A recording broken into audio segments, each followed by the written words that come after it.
and it is a panel on heritage. How can new technologies support heritage in emergencies?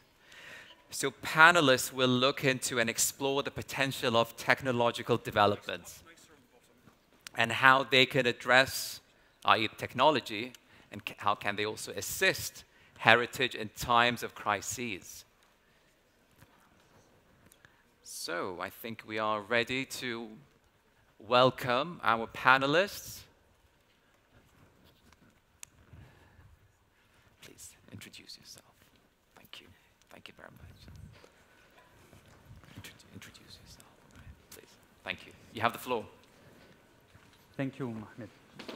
Salam alaikum. Good morning, everyone. You notice that it's raining today in Abu Dhabi. That's quite awkward and surprising. And it challenges basically our preconceived ideas about the UAE. We can think oil and gas, we can think about Condura, we can think about sun, but certainly not rain. So the panelists today are also going to challenge, I believe, some preconceived ideas we may have about their profile. So let me introduce them. So we have Yves Rubelman, who co-founded a quite techy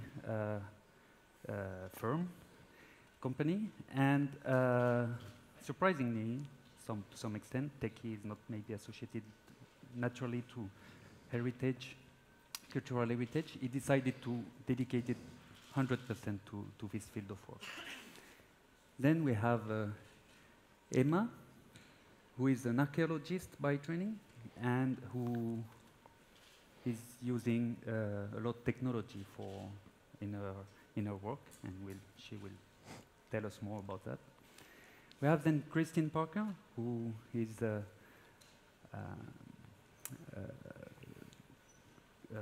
archivist in Museum of Fine Arts in Boston. What about relationship with emergencies? You will learn that how she is basically field-oriented and how she works with refugees. And last but not least, we have Martin. Martin, who will have hard time to challenge those who think that algorithm will narrow down your cultural views, and he works. He's a senior manager for government relations here in the MENA region for Google. Thank you all for being here. And I wanted to say also a few words about myself. So I'm working with the United Nations program dealing with satellite imagery and geoinformation in various fields of applications, from environmental preservation to humanitarian relief, to international humanitarian law enforcement, and basically a center of excellence using these tools to cooperate with other UN agencies and our member states. We started to apply this technology about 10 years ago during the crisis between Russia and Georgia in the South Ossetia, looking at basically the damage to cultural heritage there. And little by little, we developed our cooperation with the UNESCO in this field in different countries during crisis. But let me start maybe with a question to you, Yves, about your work, which has been featured in many prestigious settings, and in the Institut du Monde Arabe in Paris. Myself, I heard about it expressly here in Abu Dhabi a bit more than 2 years back, when there was this conference dedicated to the topic we are going to discuss now. So can you please tell us a bit more about your work, and especially how it can be useful in times of crisis and for emergencies, please? Yes, so we are developing new tools, new technology in order to document in 3D heritage at risk. So we are working in 30 countries all over the world, in Afghanistan, Syria. When I first started this work, it was just at the beginning a basic reaction against the disappearance of heritage sites I was witnessing. I was working in Afghanistan, and from one year to another, you can see the disappearance of part of sites because it's recovered by cities or because it was looted or something like that. So I just started to use picture, photography, then drones, then artificial intelligence in order to recreate in 3D these sites, to make a digital copy of these sites. And we started doing this, and we realized soon that archaeologists can use it very easily to understand something that you cannot see on the field. So it was also a scientific tool, very precious for archaeologists to understand the site itself. And so we digitalized a lot of sites in Afghanistan, in remote places, and we realized that this that this 3D model can become a bridge between a scientific community and a field that is dangerous, that is at risk, at war. And then after, we decided to make an extensive survey of many sites in many countries. And then as this 3D model was, photorealistic,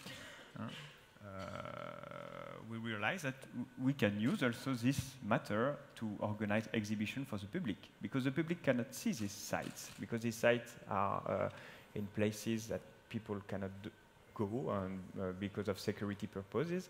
So we decided to produce exhibition. So we worked first with Le Louvre and Le Grand Palais in Paris, and then in many other museums all over the world. And now we are producing widely a lot of images, immersive images of sites from Syria, Iraq, that you cannot see today, but you can see through this kind of experiences. Thank you very much, Ed. Let me turn to Emma, who has used also a lot such technologies to document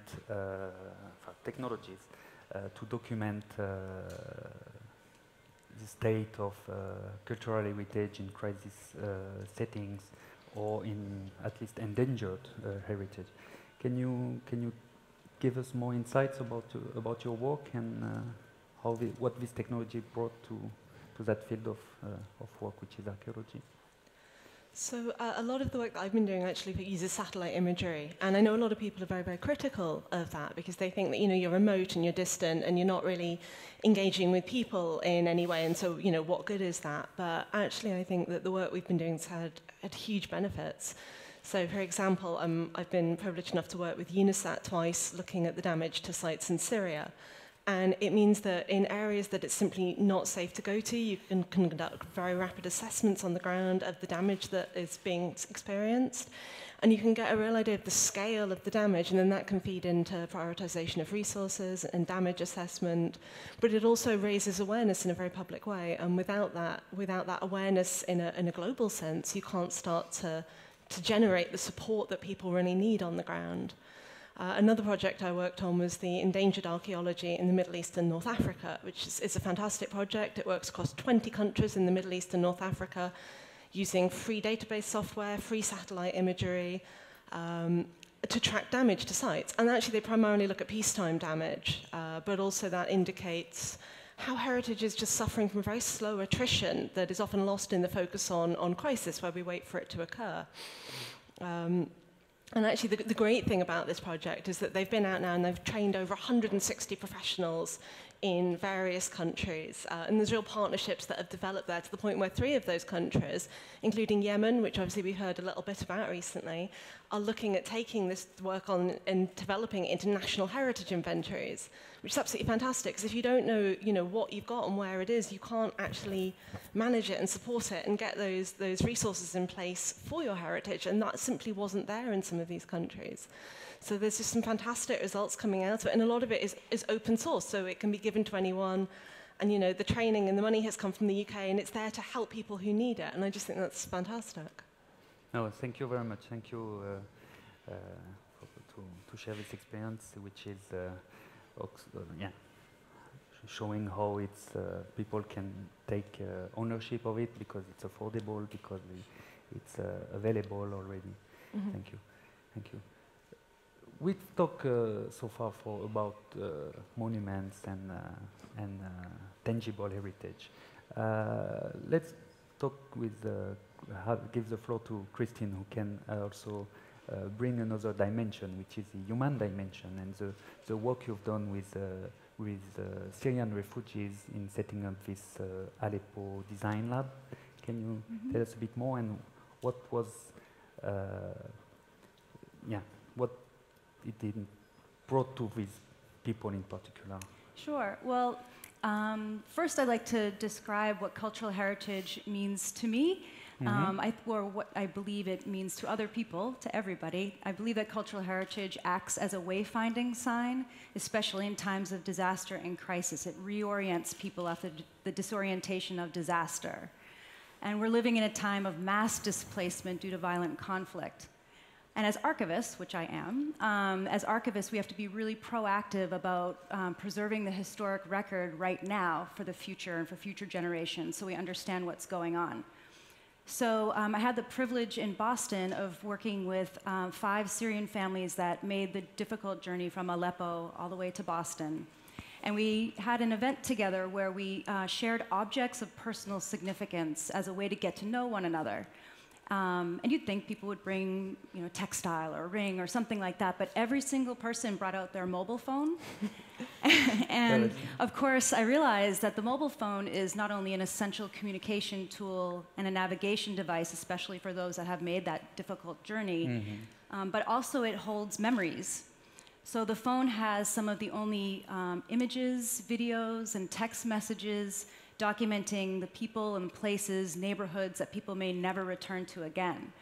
So I got to thinking about that, and of course the digital era is so challenging even under normal circumstances to preserve, and couple that with the environmental conditions that refugees face, it's even more challenging.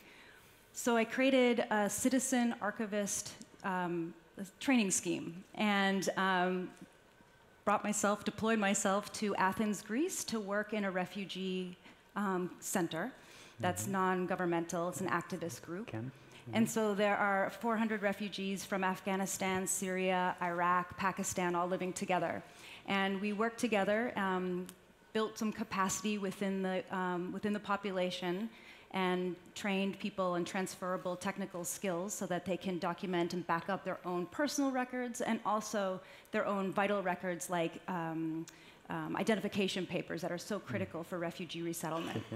So, and it was a really amazing experience. And one thing I just want to mention is that even though we're talking digital, it was really interesting because a lot of the refugees printed out their images so that they could share them with one another. So they needed that tangible ability to tell stories about one another. Yeah, it was really neat.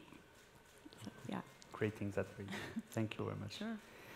So naturally, I turn to you, Martin, who works with a company who is all about digital digitalization and retrieving information and so on. So we don't introduce Google, of course. Everybody knows about what it does, and most of us are using it daily. But maybe we are not so familiar with what Google does in this field of art and culture. Could you please tell us a bit more about that work, please? Of course. Google Arts and Culture is a division within Google, which is a non-for-profit with a mission to make global art and culture available to anyone, anywhere, for free. It started as so many things at Google as a passion project. We have something called a 20% project at Google, which is a fifth of everyone's time can be allocated to something they really want to work on, using all the technology that Google has at its disposal to do something new and innovative with it. We thought there is a real gap in telling the stories behind some of the artifacts and artworks that exist around the world and making it really interesting for people to engage with on something as simple as a mobile device. So for those who cannot go and visit archaeological sites or museums in person, but still want to have an immersive experience, we're looking at using technology to make that happen. We start by capturing artifacts and artworks using different types of technology with partners like Econem, with academic partners, with non-for-profits, with government organizations, with museums. And we began first by using super high-definition cameras to capture paintings, so two-dimensional objects, and trying to get that really sort of deep immersive experience of being able to get to a point inside the painting that you wouldn't necessarily be able to see with the naked eye, even if you're standing very close to it, and then exploring that from various different angles. We then moved on to that, from that to 3D objects, to actual sites, archaeological sites. A lot of you will be familiar with Street View, where you can go and walk through streets around the world. We took that concept and did 360-degree captures of important historical sites. And we keep adding additional layers of technology to that. So, for example, augmented reality is one of the things we've been experimenting with to, for example, bring together curated exhibitions of objects and artworks that may not all reside in the same place. A good example is a virtual exhibit called Meet Vermeer, where there's only 36 Vermeer paintings in the world. They're in 18 different locations. One of them has been stolen. It's very difficult to get them out of private collections and make them available for public viewing. And so we try to capture all of this work and put them into a virtual exhibit that you can simply visit by your phone, using your mobile phone, and walk around the halls doing that. So starting with art, we then went to 3D objects, cultural objects, and now we're also working a lot more with the intangible heritage, telling the stories of people, people migrating from one area to another, or just interesting background stories. We've just done a feature on Indian railways, for example, just telling the history of the railways, the networks across India. We've done features on sport, on street art, so you name it, anything, the very broadest definition of culture we're trying to capture. And starting from, you know, a few countries in a passion project, we're now in 80 countries, working with 1,800 partners, and have captured about 9,000 virtual immersive tours that have been curated by experts. And Google's role really is just to amplify the great work that the experts are doing around the world. Yeah, talking about 3D exploration and immersive experiences, Yves, who is an expert in that, in your view, how culture is about emotions, and somebody in a previous panel this morning answered that question actually for a large part. Does this technology bring the same level of emotions? And also there are some debate around the fact that, okay, if we can redo an artwork thanks to your 3D models, then it harms the value of the original somehow. Or if you can repair something that has been damaged, it harms the know-how of the people who built it originally, and so on. What's your take on this debate, and how you you bring on the table the topic of authenticity. That is a very complex topic, but people tell me often, okay, so you make a 3D copy of a site, so then after somebody, government or I don't know, people feel free to destroy it because we have the copy in 3D. And in reality, it's not working that way. I just will tell you a story. It was 6-7 years ago. I received a call from an archaeologist. She was very in panic. She told me, okay, you have to go very, very quickly in Albania because they want to build like a big hotel in the middle of a Roman site. So I came to the place with my drone, and I took thousands of pictures, trying to save, these sites for the future, for the memory, thinking that this hotel will be in the center. And then we used this picture to make like a press campaign in Albania. And people will realize that this site was important because there were all this documentation to show that. And so if you represent a site, if you make a copy, if you broadcast this copy, the site becomes famous and people can, preserve it. Yeah, huh? they realize so the more, it's in this way that it works. The more you broadcast a site, the more people care about this. So I think digital copy is more a new value for a site, even for the physical site, because then after tourists want to come to see it in real. So that's why I think it's exactly the meaning of our exhibition. We are trying to make digital exhibition for people in Europe, in America, can discover sites from Syria and Iraq, and to also to make people to create the will to go on the site to see the real monuments. So it's the experience I did. Yeah, thank you very much. Of course, we cannot talk about technology without you touching about the buzzwords, artificial intelligence. So that will be your task, Emma, if you agree. Can you tell us, about how you see the future use of technologies in general, but maybe in particular this one in your field of work, and always thinking about emergencies and recovery, please. Well, I suppose, the thing about AI is its intelligence. It's limited by your imagination, which is both amazing and kind of scary. There are certainly a lot of legal challenges there because a lot of our laws are about personhood and being a person, and actually, we have like no laws ready for what happens if we have actual intelligence.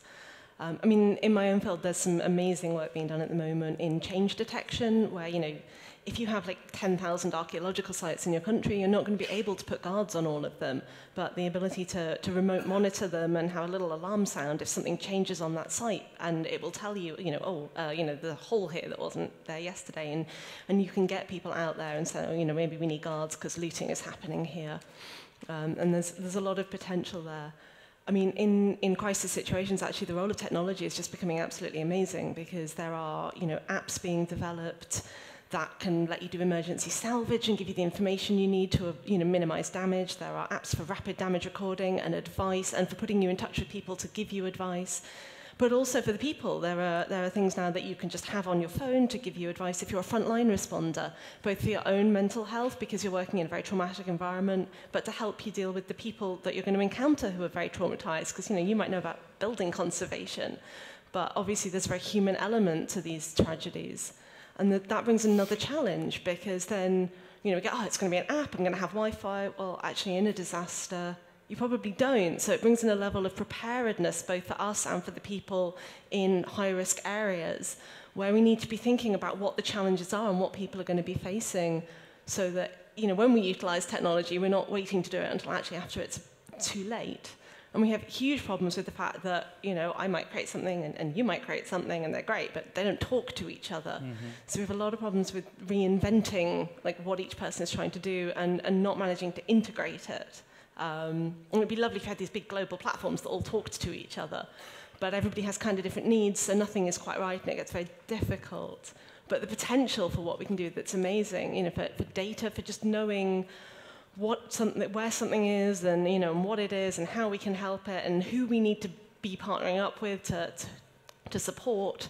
And all of that is being enabled by the technology we have today. It's fantastic. Yeah. Yeah, it resonates with the previous interventions about basically about sharing, you know, raising public awareness, decision makers awareness, about sharing what people have and value the most. In your case, Christine, their memories and things like that. So how do you see the tools available like social media, which are a priori about sharing experiences and relationship? How do you see these tools potentially, already maybe you use them, or how you can use them further, or what else could you bring onto the work you're doing? Well, throughout history, and I'm thinking about working with people who have been displaced, so that's where my focus is, but throughout history, people have used whatever existing technology is available to them. So after the Armenian genocide, survivors would create memory books, scrapbooks, in order to document the villages that had been destroyed. During the Yugoslavia wars, people would adapt websites that were previously used for business, and they turned them into weblogs to document, again, the villages that they had been forcibly removed from and could document all the cultural aspects of that village, so it became a virtual memory. Right now, there's a Facebook group that, you know, Facebook has become a really great place for people to connect when they can't be in their place anymore. And there's a group of artists from Syria, for example, who have created a neighborhood, a virtual neighborhood, in a private group in Facebook. And they share their works of art, they share lectures, they share musical concerts, all online. And the interesting thing about that is now that group who could never perform in Syria under the current conditions are actually creating a brick-and-mortar place in Berlin, Germany, after having worked together for years on Facebook. So I think that's really fascinating. So I think just given the tools, given any kind of tools, given Google tools and the things that you have, there's you know, the possibilities are endless. Yeah. And I know you have not worked in a so-called refugee camp or IDP camp per se, but do you know about your experience? Is this used and maybe in those settings, and if it could be further developed by UN agencies like UNESCO or the HCR or ION? Do you? So yeah, I avoided working first working in the official camps because they're difficult to navigate and because there's such great need in these more informal camps, especially in the Athens, Greece area. But there are some really interesting projects that are taking place in formal camps, and one example is in Azraq, and that is MIT and the Metropolitan Museum of Art have actually developed a curriculum where they're documenting, or they're bringing in works of art from the collection and sharing them with refugees living in that camp. And they have a technological curriculum. So they're training refugees about their own heritage that they're displaced from, and then they're inventing new forms of heritage in the camp itself. So there's, again, really beautiful potential in these places, given the tools. Thank you very much. Thank you very much. Tools, important word this morning. Martin, can you tell us in more in details what is applicable for emergencies in particular in the work you're doing? Sure. So this is a more recent development. Over the last couple of years, we started working with partners in areas where cultural heritage is under threat, whether it's because of environmental conditions, because of war, displacement, looting, all of those different threats. And we wanted to find ways of preserving the heritage, but also to making it available for posterity in new and different ways. So just looking at things, when people come to visit a country, they think of, say, the pyramids or Palmyra or something in a particular way. And we wanted for them to be able to engage as well with the actual sites in a different way. So one of the projects, I can mention a few, but one of the ones we're particularly proud of was the capturing of the Museu Nacional in Brazil before it burned down. So there was, of course, it was a huge loss for the country, for everyone who worked there, and just having had of course, we didn't know this was about to happen, but it just so was the case that pretty much the whole museum and everything in it had been captured only about a year and a half before this terrible incident happened. And so now it's available for posterity to view and also to reconstruct using 3D printing methods and reconstructing methods. Similar one is the museum in Mosul that was destroyed by Daesh some years ago, and trying to bring that back to life. We didn't have quite as much digital capture tools there, and so we relied on crowdsourcing a lot of the imagery that previous visitors to the museum had taken on their own cameras and on their phones and so on, and getting that together into one larger archive, and then seeing if we could use 3D printing methods to reconstruct some of the artifacts. And there was a great exhibition called The Return to Mosul, just in one area of the museum where people could still actually go that wasn't completely destroyed. No, it's interesting, all this work, of course, and the Brazilian example, which is disaster, which may not have been foreseen before, and how it brings a dimension of the emergency and the crisis. We have crises that last for 20 years now. In Congo, we have Syria for 8 years now. So we're in a permanent kind of crisis situation, without talking about climate change and these slow onset disasters, but still they are there. So bringing this dimension about, okay, what we can do for emergencies may also find its roots in more peaceful times. So it's interesting. Thank you very much to the four of you. We've been well on time and have time for questions. So is there any questions? I see 2 here, 3, 4, 5. Perfect. Thank you very much. So the box, catch box, is there? We've been faster than the catch box. So I believe we deserve a medal. So this gentleman then, madam. Please, we have 5 questions, so be concise, and so we can develop the answer. You talk about new technology. I come from Yemen, and we have a lot of heritage places, sites there. The question is, have there been use of blockchains? Because blockchains trace the origin of any item, like diamonds, Bitcoin. Can we use that to track artifact, antiques, because we have a lot of thieves and selling in the black market? Has this technology been used? If not, how can we move forward if using blockchains to trace all the artifacts and fight this black market that is killing the cultures of Asian civilization, like in Yemen? Thank you. Thank you very much. Does one of you wants to take that up? Thanks, guys.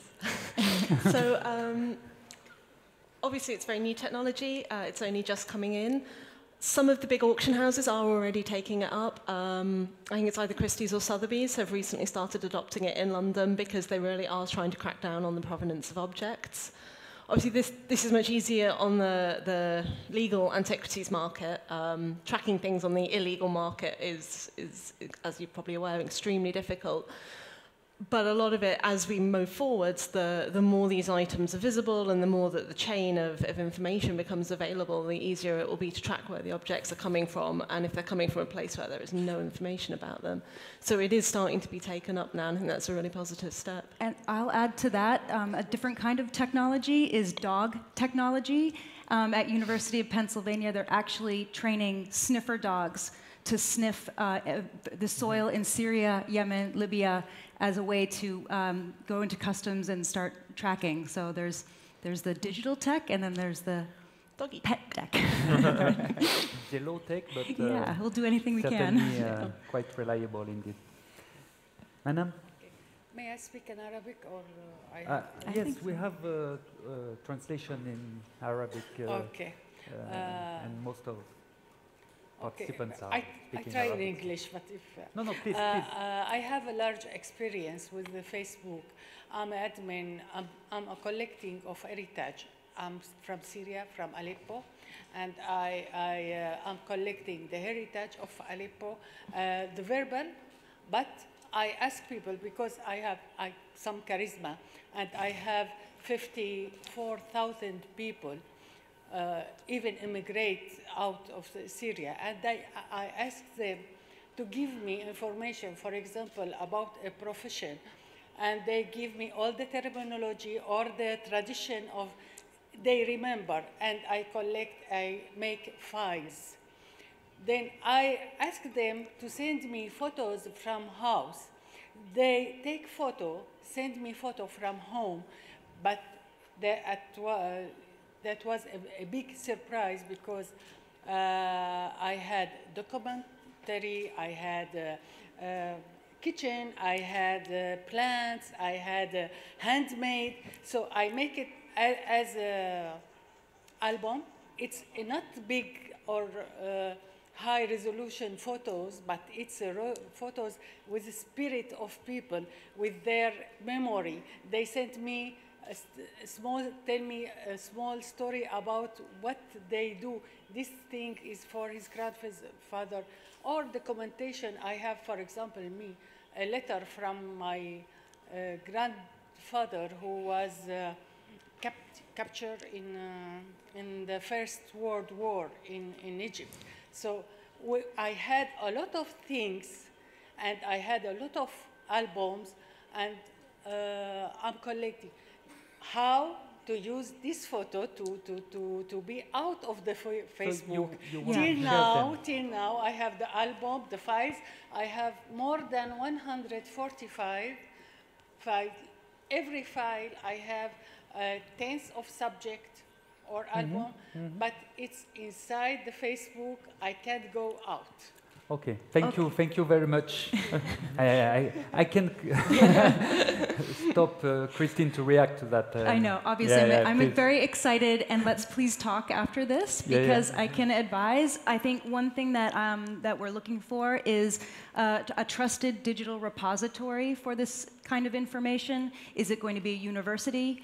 Trust is a huge issue when it comes to saving all this kind of information. There may be evidential value as well as personal value in these images and other documents. So let's talk. Thank you. Thank you. Maybe this. Hello, my name is Vera. I'm from. Can you hear me? Talk a bit closer. My name is Vera. I'm from Palestine. I would like to give an example of how an artist has used web technology to document displacement. The artist in question is called Alexandra Handel, and she has studied a whole neighborhood in West Jerusalem, which is now occupied by Israel, which has been occupied in 1948, and where all the families who owned homes in this neighborhood have been displaced to other places. So Alexandra created a fictional website called Dream Home Property Consultants. It's like a real estate agency where people can apply. She would announce or advertise those Arab-style houses that are very popular by Israeli new owners, and she would advertise the houses and show features of the architecture, collect oral history from the family. She has done that. She has collected oral histories, she has collected photographs, details of the houses, and posted them on this website. A very moving and personally moving website. There's endless ways of documenting displacement. And there are other examples in Palestine that are going on every day because of the trauma of being displaced and still the ongoing conflict. So I just wanted to share it with you, and I'm sure there are other people who have been doing similar works, but this is a very worthwhile Dream Home Property Consultants by Alexandra Handal. Thank you. Thanks to you for sharing that experience and this information. Christine, we'll need now to create a network of such repository. Please. Hello. I don't know if it's working. It's working. Yeah. Eve, I wanted to thank you for documenting extensively in North Sudan, in Nubia. You have managed to make these sites available to so many people in the diaspora and so many people that are researching and trying to safeguard their heritage throughout the world, and it has been just immensely positive for us. So thank you. First of all, I wanted to thank you for doing that, because you've taken the time and you have documented that. How do you define a culture and a heritage at risk? And how can we encourage people in the diaspora, myself included, to start speaking about our histories and our culture in an apolitical way, to encourage a positive sort of building of culture beyond the land and what's happening on our lands that are actually at risk, whether it's war or famine or natural disasters or what have you. You've identified it. You've identified the sites at risk. Now, how do we move on and start talking about our memories and our language, the Nubian language, and our art and our history and our current contemporary art is at risk? How do we move forward? Well, thank you for this testimony. Okay, I think it's I can, for you, Eva, if you I can give a give reply. some perspectives. It's just the very so beginning of a big thing we want to build. I think together, all of us, we have the same engagement in this, in building a digital database of heritage at risk. For the question, how can we define an heritage at risk today? It's very tricky, because there is a lot of unknown, invisible sites that are not documented, that are in very remote place in Afghanistan, that everybody completely forgot. And those sites are, I mean, it's a testimony, a very important testimony of our history. So the tricky work is to find these sites and go there and digitalize them, because anyone care about that, because it's not famous site, it's not documented site. So our we are connecting first in every country we work with the scientific community, I mean archaeologists,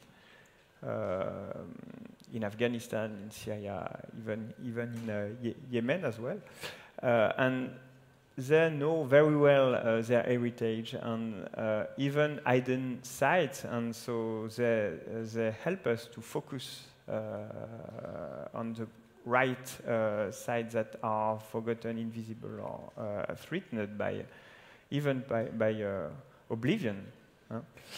And we try with them to help them with this technological support to set up a national archive of this site. So that's the kind of protocol we try to develop in different countries we work. But there is a lot to do. There is a lot to do, but what you've done so far obviously had a great impact, and value has a lot of value for people, so you can get your reward this morning. Another question to this gentleman, and certainly will be there is a burning one there. So we have two questions, 1 minute. You have 10 seconds. Yes, as a box. The box has to run, yeah. Okay, go ahead first, please. Hello, very, very rapidly. My name is Paolo Colombo. I live in Greece. And in fact, I just want to indicate that there is an archive called ELIA, which is an archive of material culture, which was accumulated starting 50 years ago. And you can visit it, and they just have these archival boxes, and you can take the materials you're interested in, and have everything from notebooks to ABCs to photographs of the trial of the colonels to, I don't know, texts by shadow players and figurines, anything flat fundamentally, which is not, technologically archived, but it's a real thing.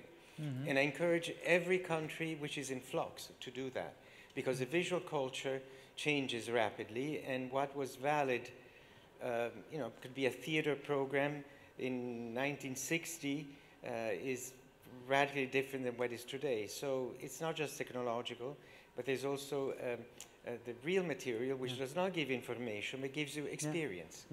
Yeah, and maybe how the technology can, again, project that wealth of information, and maybe you, Martin, in really 10 seconds, if you want to react to that. Completely agree, and there are a lot of, there's a growing number of these kinds of archives, and a lot of interest in digitizing this content and making it available. And as Google, we've only just begun that work. We focused more on the storytelling side of things that have already been digitized, or we've helped digitize. But we now have, for example, large desktop scanners where we can do thousands of documents in a relatively short period of time. And we also deploy machine learning to help researchers who want to work with these archives to bring out some of the information that would be useful to them. For example, Egyptologists working with papyruses and looking at hieroglyphics need to organize those in a particular way to extract meaning, and machine learning can be helpful in suggesting meaning without necessarily doing a full translation, but just helping the researchers do a job to exploit those archives more effectively. We don't live in the same time dimensions as Martin. These 10 seconds are, no, but thank you. I just have one quick thing to add to that. Please. Just don't worry about replacing the original in archives. We call it transcending the original, so that the digital folks can create like a beautiful complement to the original object. So transcend the original. Yeah, perfect. And the last question to this gentleman. Quite an interesting panel, guys. Thank you so much. My question is to Dr. Emma, actually, regarding her project in the Middle East, and what areas were covered and what are the most important findings, specifically regarding parts of our heritage sites that may have been lost in the past decade or something like this. Thank you so much. Thanks. Okay, so the last word. I should probably say I don't actually work for Endangered Archaeology anymore, but I will be tweeting their amazing work straight after this, and you can check out their website. The project covers 20 countries. It goes from Mauritania all the way over to Iran. They have about 250,000 records in the database now, of which they've been working with the partner countries to share that data and conduct training in both how to use the database and collect the data. I would say, the most amazing finds, there are so many to choose from. There are completely unknown, cities on plateaus that, have just been completely forgotten about, that nobody's ever seen, and somebody's gone on Google Earth and systematically scanned it and gone, wow, we've never seen this, we didn't know it was there, we checked all these records, and actually, going and you talk to, the Antiquities Authority in that country, and they were like, wow, no, we didn't know that was there either. So there's whole new places opening up. So just, archaeologically, I think that's hugely exciting. But also in a practical sense, there's a lot of tracking of damage going on in these areas, and being able to say, well, actually, we talk a lot about conflict, and actually that's the area I work in now, but the slow attrition of heritage sites, looking at the effects of farming, of urban sprawl in cities. And so whilst we get very, very aware of the conflict damage, big explosions, and it's almost like it's almost flashy, and we start to forget about the slow attrition of heritage sites, and some of the findings coming out about the threats to those sites that we just don't talk about so much, I think are actually incredibly important for heritage management. But I'd say that the most exciting thing of all really is the fact that these countries who haven't had, digital, highly technological heritage management systems now have the option of adopting those. And you've got countries like Yemen, like Palestine, that are looking to do that. And that's just such a hugely positive step forwards. So I hope that helps. But yeah, endangered archaeology, do go check it out. It's awesome. Thank you. Thank you, Emma. We'll hand over the floor to Uma. Very kind. Thank you very much. Thank you all. Thank you. Thank you all for being here. Another fascinating panel, please.